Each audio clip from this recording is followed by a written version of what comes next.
जय मसीह की सभी को। एक सवाल आया है, क्या आत्मिक वरदान और सेवाएं अलग अलग है? और ये सवाल इसलिए आया है क्योंकि कुछ लोग जो है वो ये प्रचार कर रहे हैं कि आज के वक्त में वरदान होते नहीं है, सिर्फ सेवा है ना। और लोगों ने सेवा में पद बना के रखे, तो वरदान है ही नहीं, वैसा उन लोगों का बोलना है। तो हम देखते हैं कि ये ऐसा आया कहाँ से इन लोगों के मन में कि आज वरदान काम ही नहीं करता, कोई भी वरदान काम नहीं करता। तो हम इसके ऊपर पूरा डिटेल में बात करेंगे कि आज कौन सा वरदान काम करता है और कौन सा वरदान नहीं काम करता। इसके ऊपर हम टोटल बात करेंगे आज। पर उससे पहले देखेंगे हम कि ये जो शिक्षा है ना, एक ऐप से, वेबसाइट भी है, गो क्रिश्चियन बोल के एक ऐप है। उस ऐप के अंदर इस तरह की शिक्षा दी जा रही है। वहाँ बताया जा रहा है कि आज कोई भी वरदान होता नहीं है बोल के। और ये ऐप्स जब मैंने शुरू में देखा था, इस ऐप में काफ़ी अच्छी तरह मतलब वचन को एक्सप्लेन किया गया था। क्योंकि आज से ठीक 7-8 साल पहले जब मैंने उस ऐप में देखा था, तो बहुत सी चीज़ें उद्धार के बारे में, कलेशाओं के बारे में, यीशु मसीह के बारे में, परमेश्वर के बारे में, जितना भी मैंने उसको पढ़ा था, काफ़ी हद तक उसमें बाइबल के बहुत करीब था। वो कुछ चीज़ें थी उसके अंदर जो थोड़ी सी गलत थी। वो भी चीज़ें ये थी कि वो अंत के दिनों के विषय में थोड़ा सा उसमें गलत था। बाकी वो बहुत सही था जहाँ तक मैंने पढ़ा था। तो अभी मैं कुछ दिनों से देख रहा हूँ उस ऐप में ना, अमेरिका की ऐप है ये। तो ये ऐप जो है अमेरिका के हिसाब से है ना, वहाँ के जो लोग हैं उन हिसाब से इस ऐप में लिखा जा रहा है। तो आजकल इस ऐप में बड़ी गड़बड़ी मुझे दिखाई दी, और ख़ास करके इस विषय के ऊपर कि आज आत्मिक वरदान होते ही नहीं है। उस ऐप में वचन को ज़्यादा कहीं कनेक्ट किया नहीं है, एक ही वचन है जिसको उन लोगों ने कनेक्ट करके ये बताने की कोशिश की है कि आज आत्मिक वरदान होते नहीं बोल के। वो वचन कौन सा है, उस वचन को हम देखते हैं। वो वचन है पहले कुरिन्थियों उसका 12:4 उसमें लिखा है ना, क्या लिखा है हम पढ़ते हैं। वरदान तो कई प्रकार के हैं परंतु आत्मा एक है। तो यहाँ मैं आपको बता दूँ, यहाँ जो वरदान के लिए यूनानी जो शब्द यूज़ हुआ है वो यूज़ हुआ है कैरिज्मेटिक। कैरिज्मेटिक का अगर हम देखेंगे जो लफ्ज़ है, ओरिजिनल जिस भाषा में बाइबल लिखी है, उसका मतलब जो है अगर हम हिंदी में देखेंगे तो उसका मतलब होता है करिश्मा। और करिश्मा हम जानते हैं किस चीज़ को कहते हैं, जो चीज़ इंसान के बस में नहीं होती है, इंसान ऐसी चीज़ कर देता है ना। मान लो इंसान अगर गायब हो जाए और फिर से आ जाए तो लोग क्या बोलेंगे, अरे बाप, ये तो करिश्मा है, ये तो गायब हो रहा है फिर से आ रहा है। आजकल जादूगर करते हैं, उस तरह का नहीं बोल रहा हूँ मैं। अगर इंसान सच में गायब होके वो फिर से आ रहा है और हमारे सामने आ रहा है, हमको छू रहा है, फिर भी वो दिखाई नहीं दे रहा है, मतलब एक उदाहरण बता रहा हूँ समझाने के लिए, ऐसा होता नहीं है। एक उदाहरण बता रहा हूँ करिज्मेटिक जो लफ्ज़ है उसको समझाने के लिए। अगर वो ऐसा छू ले और दिखाई ना दे, है ना, हमको महसूस तो हो कि वो हमको छू रहा है पर दिखाई नहीं दे, ये ऐसी जब सुपर नेशनल पावर जो होती है ना, उसको बोलने के लिए जो लफ्ज़ है ना वो करिश्मा लफ्ज़ यूज़ होता है ऐसे पावर बताने के लिए। उसी तरह परमेश्वर का जो वरदान है, इंसान खुद से उसके अंदर वो पावर नहीं ला सकता। वो पावर जो है वो परमेश्वर ने वो पावर दिया है, और वो ऐसी पावर दिया है कि वो एक सुपर नेशनल पावर की तरह है ना। अन्य भाषा बोलना, जो भाषा कभी इंसान जानता ही ना हो, उस भाषा को बोलना ये एक करिश्मा है ना। और भविष्यवाणी करना, मतलब जो भविष्य में बातें होने वाली है उन बातों को पहले ही बता देना, ये भी एक तरह से करिश्मा है। तो इसीलिए ना यहाँ पर है ना वरदानों के लिए है ना करिश्मा लफ्ज यूज हुआ है, मतलब कैरिज्मेटिक जो लफ्ज हुआ यूज हुआ है उसका जो मतलब है ना वो करिश्मा लफ्ज हुआ है ना। अगर हिंदी में देखें तो वरदान कहते हैं, इंग्लिश में गिफ्ट कहते हैं और यूनानी भाषा में उसको कैरिज्मेटिक कहते हैं। तो अगला अगर हम देखेंगे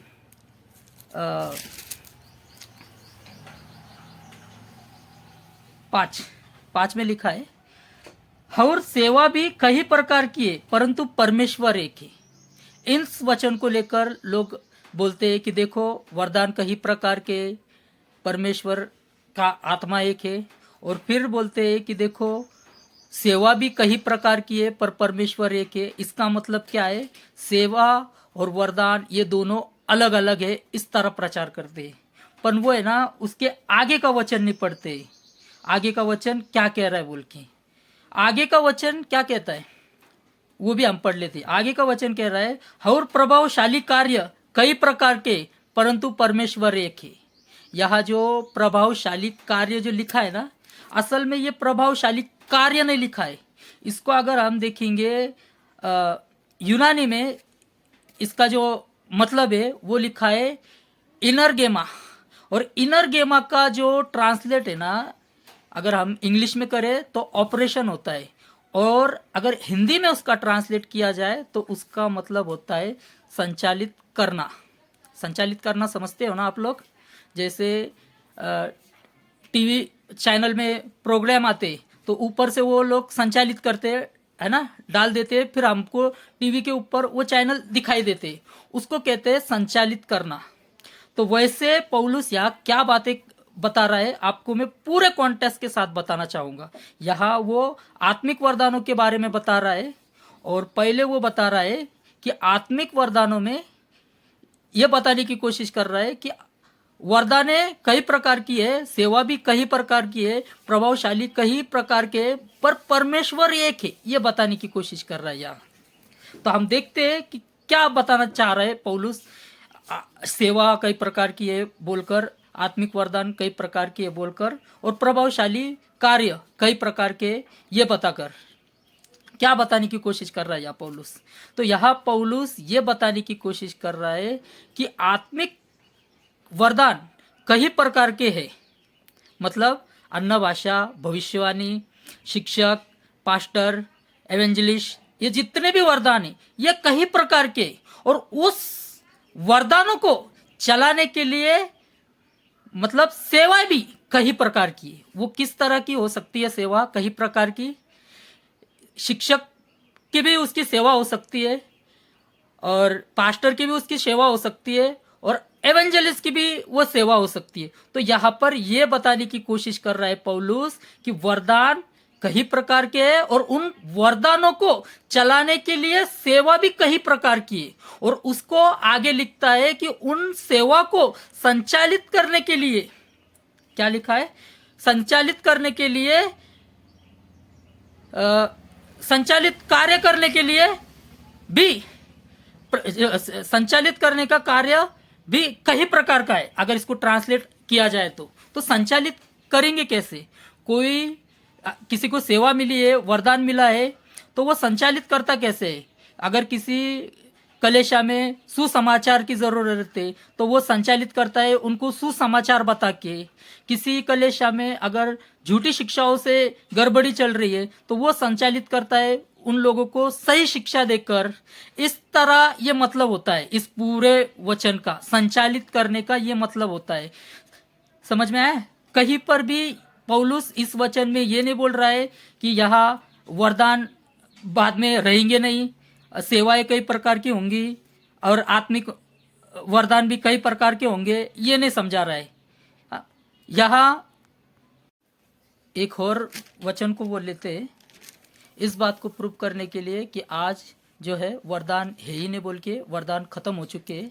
इस बात को प्रूव करने के लिए पहला कुरिन्थियों 13 इस अध्याय का 8वां वचन लेते हैं। तो इस अध्याय में आखिर बात क्या हो रही है, मैंने पिछले वीडियो में भी बताया था, पर उसमें थोड़ा मैंने इस वचन को अच्छे से एक्सप्लेन नहीं किया था। इस वचन को मैं इस वीडियो में थोड़ा अच्छे से एक्सप्लेन करूँगा ताकि आपको समझ में आए। तो यहाँ पौलुस जो है वो प्रेम को हाईलाइट कर रहा है और प्रेम के ऊपर जोर दे रहा है और बता रहा है कि अगर तुम्हारे अंदर प्रेम ही नहीं है और तुम ये शो कर रहे हो कि मेरे अंदर ये वरदान है वो वरदान है ना, मैं भविष्यवाणी बोलता हूँ या अन्य भाषा बोलता हूँ, इस तरह की बातें अगर तुम्हारे अंदर है और तुम्हारे अंदर अगर प्रेम ही नहीं है तो कोई मतलब नहीं है। और ये भी बताने की कोशिश कर रहा हूँ कि तुम लोग अगर ये खुद से समझ रहे हो ना कि मैं अन्य भाषा बोल रहा हूँ या मैं भविष्यवाणी कर रहा हूँ, हाँ, और तुम्हारे अंदर अगर प्रेम ही नहीं है ना, तो इसका साफ मतलब ये है, उन लोगों को बताने की कोशिश कर रहा है यहाँ पर कि तुम लोगों ने अभी तक पवित्र आत्मा को पाया ही नहीं। क्योंकि अगर तुमने पवित्र आत्मा को पाया होता और तुम में अगर वो सच में वरदान होते तो तुम्हारे अंदर वो प्रेम होता।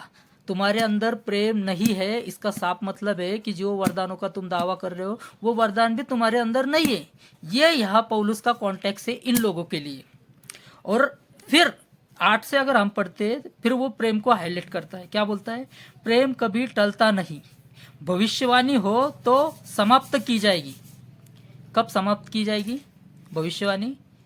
जब यीशु मसीह आ चुके होंगे और हम यीशु मसीह के साथ बादलों पे होंगे, तब की बात कर रहा है। क्योंकि आगे के जब वचन पढ़ेंगे ना वहाँ मैं क्लियर कर दूंगा, तब बात कर रहा है। तब भविष्यवाणी की कोई ज़रूरत नहीं रहेगी क्योंकि यीशु मसीह आ चुका रहेगा और बाइबल की जितनी भी भविष्यवाणी है वो सारी की सारी पूरी हुई रहेगी। तो भविष्यवाणी जो है वो समाप्त हो जाएगी। और आगे लिखता है वो भाषाएं हो तो जाती रहेगी। क्या लिख रहा है? भाषाएं हो तो जाती रहेगी। मतलब क्या? जब यीशु मसीह आएंगे तो कितनी भी प्रकार की भाषा क्यों ना रहे, किसी भाषा की जरूरत नहीं रहेगी क्योंकि हम एक ही भाषा में वहां पर बात करेंगे।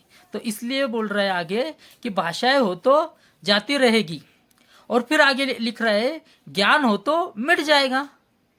अब ज्ञान तो आज के दौर में मिटा नहीं है ना, अगर बात बनानी है पूरी, वरदान नहीं है, तो यहाँ पौलुस तो कह रहा है कि ज्ञान में मिट जाएगा। तो क्या आज ज्ञान मिट चुका है पूरी तरह? नहीं, बल्कि ज्ञान तो और बढ़ चुका है आज की पीरियड में, है ना। तो ये मैच नहीं हो रही है बात, क्योंकि यहाँ क्या लिखा है, ज्ञान हो तो मिट जाएगा क्योंकि हमारा ज्ञान अधूरा है। अब हमारा ज्ञान अधूरा है ऐसा क्यों कह रहा है वो? क्योंकि हमारे पास पूरी जानकारी नहीं है ना, कि जब यीशु मसीह आएगा किस तरह वो आएगा, किस तरह हम स्वर्ग में जाएंगे और कैसे स्तुति करेंगे उसकी, ये सब बातों का हमारा जो ज्ञान है ना वो अधूरा है।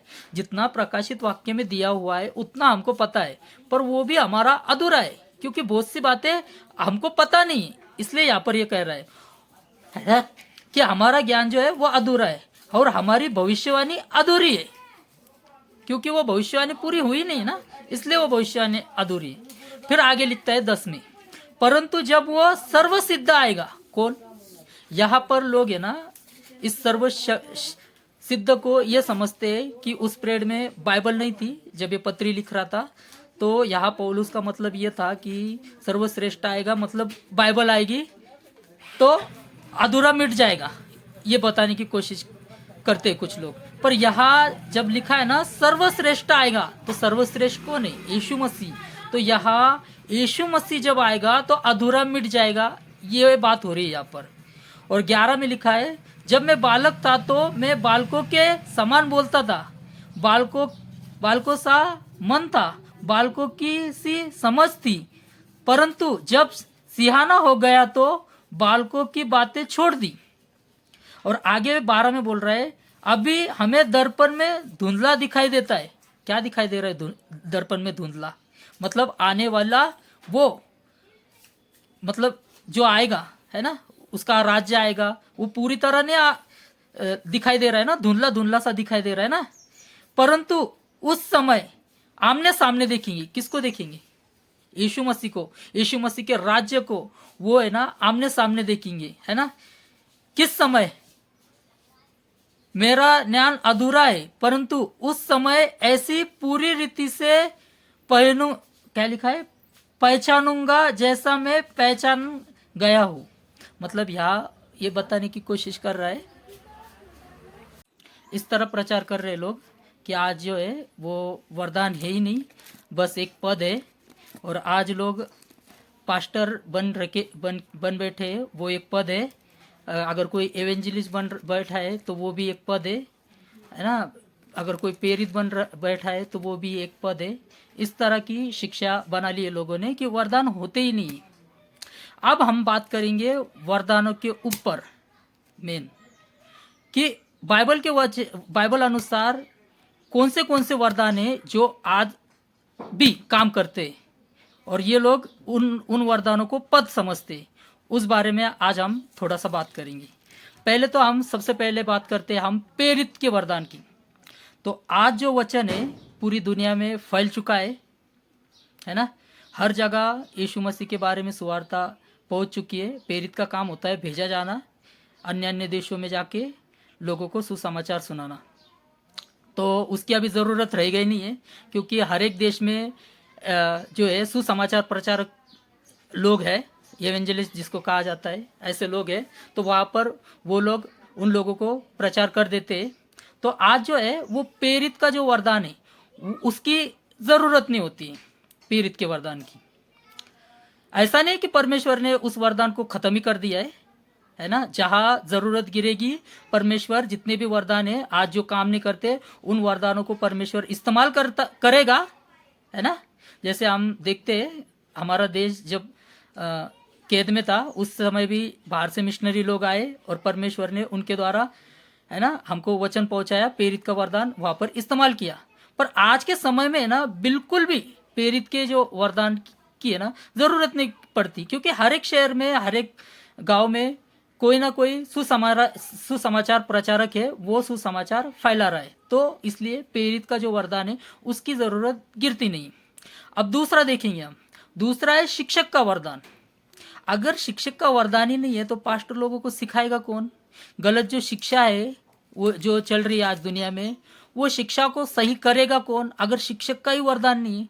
आप लोग खुद ही सोचिए, अगर शिक्षक का वरदान ही नहीं है, आज के पीरियड में सब बाइबल में लिखा गया है, पर बाइबल में लोग जो तोड़ मोड़ कर वचनों को पेश करते हैं, अगर शिक्षक का वरदान ही नहीं है तो समझेगा कैसे इंसान?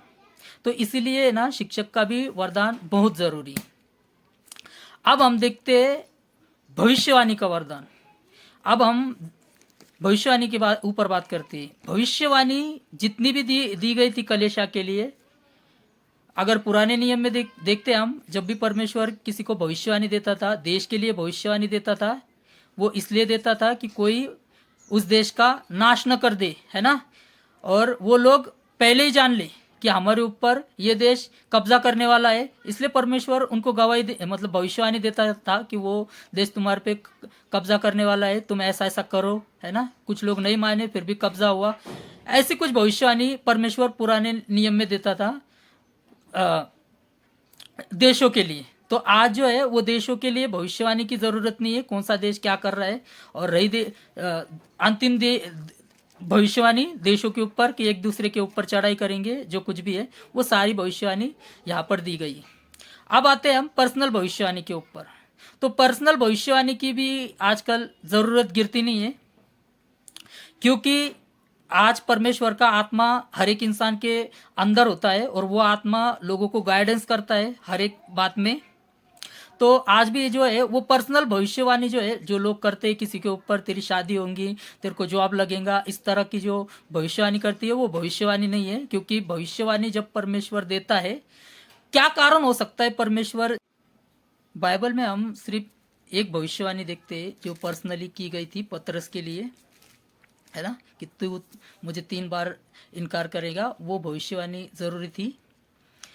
तो वैसे ही आज के पीरियड में पर्सनल भविष्यवाणी की ज़रूरत ही नहीं गिरती है। ऐसा नहीं कि परमेश्वर पर्सनल भविष्यवाणी किसी को देगा नहीं या बिल्कुल ख़त्म ही कर दिया है बोल के, है ना। जहाँ इस्तेमाल करने का है परमेश्वर को, वहाँ परमेश्वर अगर किसी को पर्सनल बातें कुछ बतानी हो तो बता सकता है। पर आज जो है वो ज़रूरत नहीं गिरती है, ना पर्सनल भविष्यवाणी की ज़रूरत गिरती है और ना कलीसिया के लिए भविष्यवाणी की ज़रूरत गिरती है, ना देश के लिए भविष्यवाणी की ज़रूरत गिरती है। तो ये भविष्यवाणी का जो वरदान है ना, आज जो है वो काम नहीं करता है, मतलब इस्तेमाल में नहीं लाया जाता है ये वरदान। अब अगला वरदान देखते हैं हम अन्य भाषा के लिए।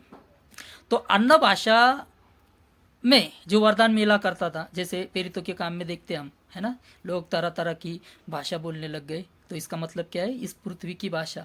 तो आज भी वचन सारी दुनिया में पहुंच गया है। तो हमको जो है वो अन्य भाषा की आज ज़रूरत नहीं गिरती, मतलब जो लोगों में बोली जाती है ना, मतलब जैसे हमारे में गुजराती, मराठी, हिंदी, तमिल, इस तरह की जो भाषा होती है, ऐसे भाषा को हमारी को ज़रूरत नहीं गिरती है, क्योंकि वचन दुनिया के कोने कोने तक पहुंच गया है और हर जगह परमेश्वर के सेवक है। तो इसीलिए इस भाषा का भी मतलब ज़रूरत नहीं गिरता है। तो ये भाषा भी है ना आज इस्तेमाल नहीं होती है। ऐसा नहीं है कि परमेश्वर इस वरदान को भी ख़त्म ही कर दिया बोल के, जहाँ ज़रूरत होगी वहाँ परमेश्वर इस वरदान को भी इस्तेमाल करेगा। पर आज जो है इस वरदान की बिल्कुल भी ज़रूरत नहीं है ना। अब जो पृथ्वी की भाषा है उसका मतलब ज़रूरत नहीं आज, पर परमेश्वर के लिए जब हम परमेश्वर से बातें करते हैं अन्य भाषा में, तब ये वरदान है। क्योंकि जब हम परमेश्वर से बातें करते हैं तो वो परमेश्वर की आत्मा और हमारी आत्मा दोनों कनेक्ट होकर हम परमेश्वर से बातें करते हैं। तो ये वरदान किसी को मिलता है और किसी को हो भी सकता है, ये वरदान हर किसी को नहीं।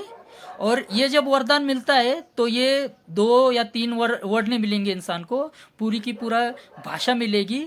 और जब वो परमेश्वर से उस भाषा में बात करेगा तो उसको उस भाषा का अर्थ भी समझ में आ जाएगा, अगर सच में वो अन्य भाषा का वरदान उसको है तो इससे हमको समझ में आता है कि अन्य भाषा का जो वरदान है वो जो लोगों में बोला जाता था, उस वरदान की ज़रूरत नहीं है। अगर वो पर्सनली प्रेयर कर रहा है तो उसको वो वरदान हो सकता है। अब बात करते हैं पास्टर के वरदान के बारे में।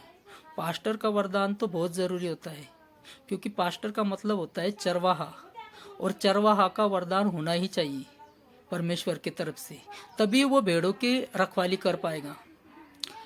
मान लीजिए अगर कोई भेड़े है और उनके ऊपर किसी ने, जो भेड़ों का मालिक है, अगर उनके ऊपर उन्होंने चरवाहा ही नियुक्त नहीं किया तो क्या उन भेड़ों की सही से देखभाल हो पाएगी?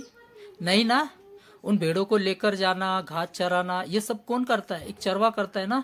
उसी तरह परमेश्वर ने भी पास्टर को, मतलब चरवाहा को, हर एक कलेशा के ऊपर नियुक्त किया है, जिस भी कलेशा के लिए जिस पास्टर को चुना होगा। तो वो इसीलिए नियुक्त किया है कि वो उन कलेशा को वचन में बढ़ाए और परमेश्वर के राज्य के लिए तैयार करे।